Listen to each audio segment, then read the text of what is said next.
धर्म ग्रंथों में हर एकादशी का अपना अलग अलग महत्व बताया गया है। इन्हीं अलग विशेषताओं के कारण इनके नाम भी भिन्न भिन्न रखे गए हैं। प्रत्येक वर्ष में 24 एकादशियां होती हैं। मलमास की एकादशियों को मिलाकर इनकी संख्या 26 हो जाती है। आषाढ़ माह के कृष्ण पक्ष की एकादशी, जिसे योगिनी एकादशी कहते हैं, जो 2 जुलाई को पड़ रही है। योगिनी एकादशी का उपवास रखने से समस्त पापों का नाश होता है तथा इस लोक में भोग और परलोक में मुक्ति भी मिलती है। अब कथा इस प्रकार है।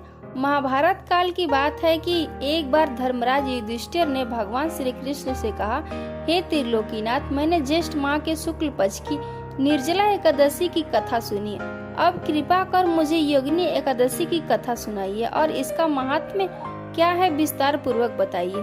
श्री कृष्ण ने कहा कि योगिनी एकादशी व्रत करने से सभी पाप नष्ट हो जाते हैं और इस कथा का फल 88,000 ब्राह्मणों का भोजन कराने के बराबर है। तुम्हें मैं पुराण में कही हुई कथा सुनाता हूँ, ध्यान पूर्वक श्रवण करो। कुबेर नाम का एक राजा अलकापुरी नाम की नगरी में राज्य करता था। वह शिव भक्त था।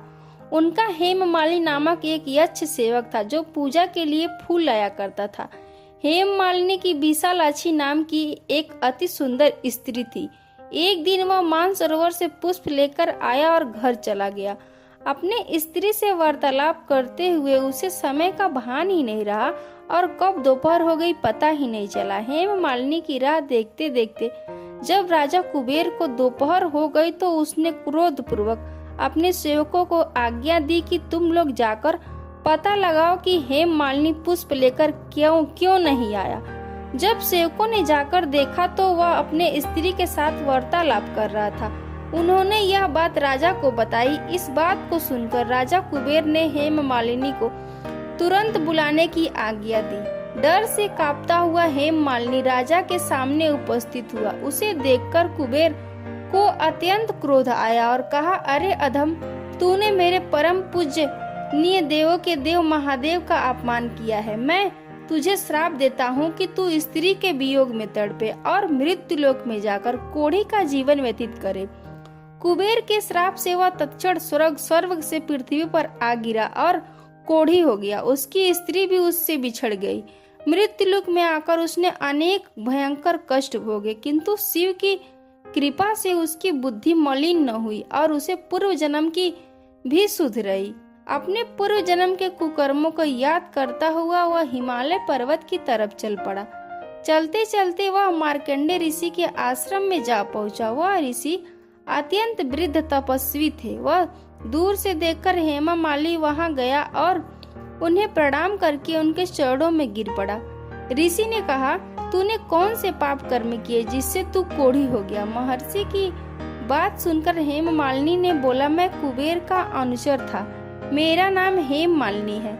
मैंने एक दिन अपनी पत्नी से वार्तालाप के कारण मानसरोवर से पुष्प लाने में देरी हो गई। समय का मुझे ज्ञान ही नहीं रहा और दोपहर तक पुष्प न पहुंच सका। तब उन्होंने मुझे श्राप दिया कि तू अपनी स्त्री वियोग और मृत्यु लोक में जाकर कोढ़ी बनकर दुख भोगे। अतः कृपा करके आप कोई ऐसा उपाय बतलाएं जिससे मेरी मुक्ति हो। ऋषि ने कहा, तूने मेरे सम्मुख सत्य वचन कहे हैं, इसीलिए मैं तेरे उद्धार के लिए एक व्रत बताता हूँ। तू योगिनी एकादशी का विधान पूर्वक व्रत करेगा तो तेरे सभी पाप नष्ट हो जाएंगे। महर्षि के वचन सुनकर हेममालिनी अति प्रसन्न हुआ। उसने योगिनी एकादशी का व्रत विधि विधान से किया। इस व्रत के प्रभाव से अपने पुराने स्वरूप में आ गया और अपने स्त्री के साथ सुख पूर्वक रहने लगा। भगवान श्री कृष्ण ने कहा, हे राजन, यह व्रत करने से सभी पाप नष्ट होकर अंत में मोक्ष को प्राप्त करके प्राणी स्वर्ग का अधिकारी बनता है। यह कथा कैसी लगी कमेंट बॉक्स में जरूर बताइएगा। मिलते हैं फिर से एक नई कथा के साथ। जय सीताराम।